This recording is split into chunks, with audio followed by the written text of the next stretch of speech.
Hello and welcome to this mix-up. Now the last mix-up I did Sprecker's, this is WBC Spicy Ginger, but it's made by Sprecher. But I think Goose Island also does it in a different shape bottle. But this is the WBC Spicy Ginger, naturally flavored with other natural flavors, real sugar, caramel color, caffeine-free, Glendale, Wisconsin. I think Sprecher started, I can't remember, it was like 2007 or 2008. They're not a very old company. And I'm pairing it with Vodoffska. This is produced in Mexico for Dubai Island International. And I don't know how long Dubai Island International has been around. I know Vodoffska started in 2015. So it's been on the market almost 10 years. It's sugarcane vodka, cane sugar vodka. They take juice from sugarcane plants, which there's a lot of those in the Yucatan Peninsula of Mexico and in Louisiana here. They squeeze the sugar out with a press, and then they ferment it and then distill it into vodka. Yes, most of the vodka in the United States is either wheat, like you get with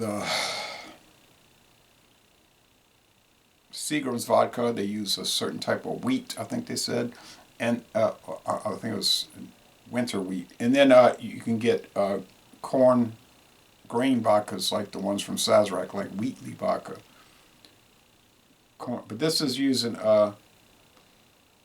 sugar cane juice. And if you get Ciroc vodka, those are made from grapes. Grapes. Okay. Distilled from premium sugarcane, product of Mexico, made using a traditional charcoal filtration method. It's filtered through charcoal 10 times after it is distilled 3 times. So it's got 2 shades of blue, 2 shades of red, brown, and silver. So it's a nice looking label.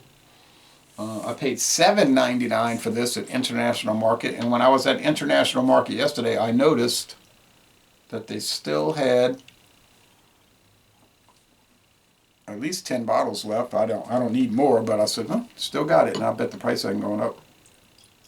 So sugarcane vodka is an odd thing. It smells and tastes like clear silver white rum. So it's sugarcane that makes a vodka, but it smells like white rum, tastes like white rum. But it's not a rum, because apparently rum has to be made from molasses, a sugarcane byproduct. Whereas vodka is made from the juice itself, but the final outcome may not be that much different one from the other. Okay. I've seen Vodoffska at some other stores. They're always in these big plastic handle bottles. Do they make glass 750s or whatever? They might. I just haven't seen those. The other stores had it running around $11.99, the normal price, not $7.99. So if you can buy a handle of vodka for $7.99, you got something there. I mean, assuming it tastes good, and this one does. It's different. It's not normal. The smell might throw you because it's very strong sugarcane stalks. And when I first had that Ron Rico, which I still have half the liter bottle left, I was so appalled by it because it just was so strong of sugarcane stalks, which is a type of grass. So it smelled like you cut your grass, in the lawn. You said, I love the smell of freshly cut grass. Yeah, but in a beverage, do you love that smell, So finally I got used to it, and it wasn't so off-putting. This one is not as profound in that sense. That one was really loud on there. This one has a little bit of it, but it's not too glaring. Taste.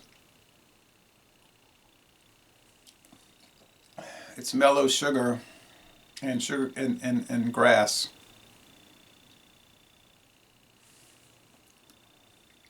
Sugarcane, a type of grass.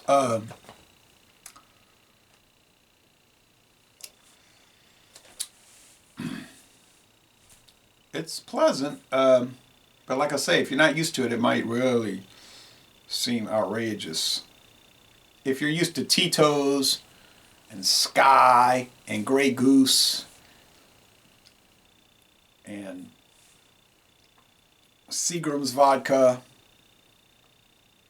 or even Taka, a very inexpensive pure vodka, unless you get Taka 80. Now Taka 80, look carefully, the bottle says Taka 80 vodka with natural flavors. But if you get Taka vodka, then it's pure vodka. But anyway, this is going to seem very strange, but if you're open-minded, you might warm up to it. So let's see how it pairs up. But I still give this a B. I give it an 85. And this spicy ginger soda pop soft drink,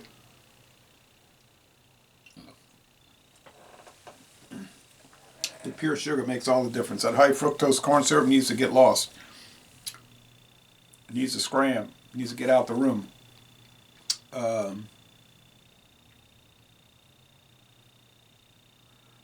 used to drink soft drinks all the time, but that high fructose corn syrup kept wearing on me till I couldn't take it anymore. So I just abandoned them completely until I rediscovered real cane sugar. Of course, it could be using beet sugar too, but real sugar soda pops. And now I do drink soft drinks once a week for these mix-ups. That's it, though, once a week. If I go to a restaurant or whatever, I just drink water. I don't order a soft drink. I'm just telling you the truth, because that's what I drink. I don't order mixed drinks, and I don't order beer.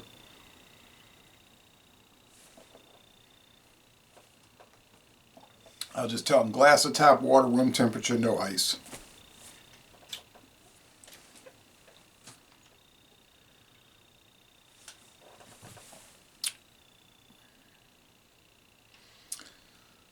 I'll tell you one thing, the carbonation level on this is quite low.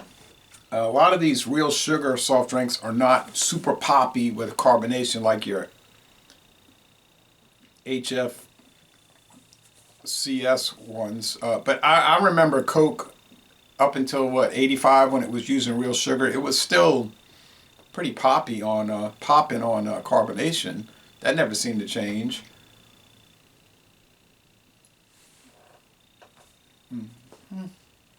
It's prickling on the tongue. It's just when they did that bait and switch with New Coke, and then they brought in Coca-Cola Classic.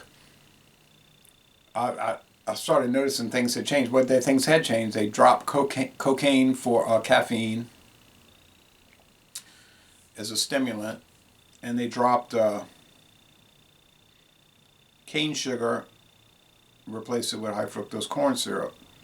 But they got your mind focused on New Coke and the controversy and what's happening, with the world. And that went on for a whole year, and everybody was in an uproar. I thought the New Coke was okay. I think they were using real cane sugar in New Coke. It was just, they said it was overly sweet. It was like, it's like Pepsi.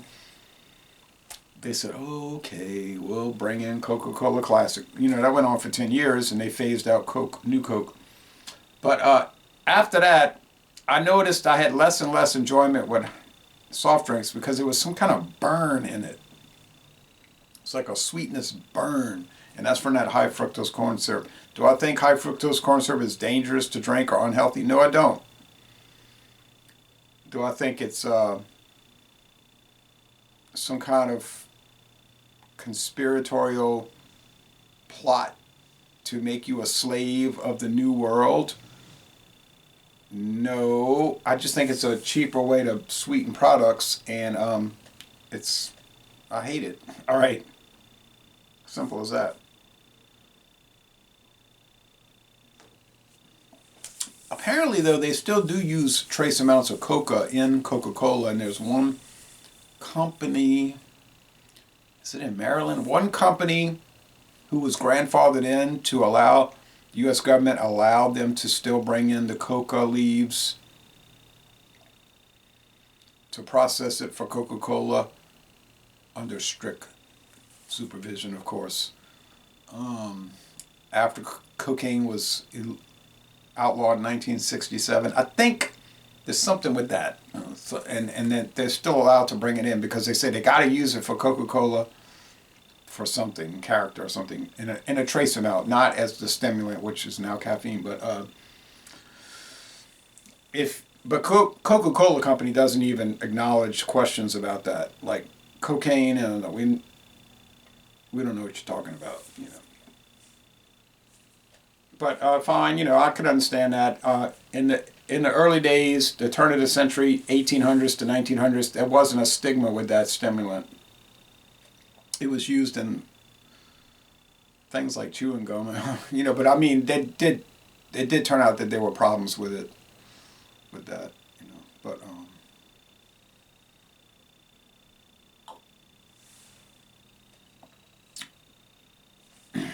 yeah. So and then they ended up outlawing it. All right. So